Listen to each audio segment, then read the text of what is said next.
For to us a child is born, to us a son is given, and the government will be on his shoulders, and he will be called Wonderful Counselor, Mighty God, Everlasting Father, Prince of Peace. Isaiah 9:7.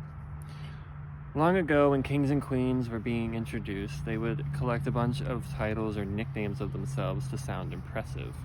You might be familiar with names like Catherine the Great or Ivan the Terrible of Russia. But rulers had more interesting names too.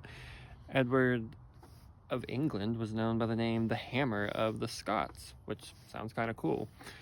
Today, these kinds of nicknames are typically reserved for professional athletes like football players or basketball players. The best nicknames are found among pro wrestlers. Think Stone Cold Steve Austin, Dwayne "The Rock" Johnson, or Macho Man Randy Savage. These names are supposed to mesmerize fans and intimidate opponents. The nicknames given to our rulers in the past did the same thing. Names like the Great or the Terrible or the Hammer of the Scots were supposed to sound mighty and unapproachable. We were supposed to be captivated and frightened by them. This verse from Isaiah lists a bunch of nicknames for Jesus, and they seem very different from the nicknames of our worldly rulers and wrestlers. The title Wonderful Counselor does not sound scary.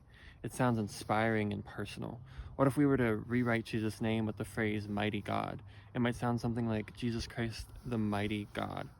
Now that does sound awe-inspiring. Perhaps the most confusing of these titles is Prince of Peace. It tends to be against human instinct to advocate for peace, even when it is the thing we need most. Jesus comes into this world sporting the title Prince of Peace. Jesus turns the earthly model of leadership on its head.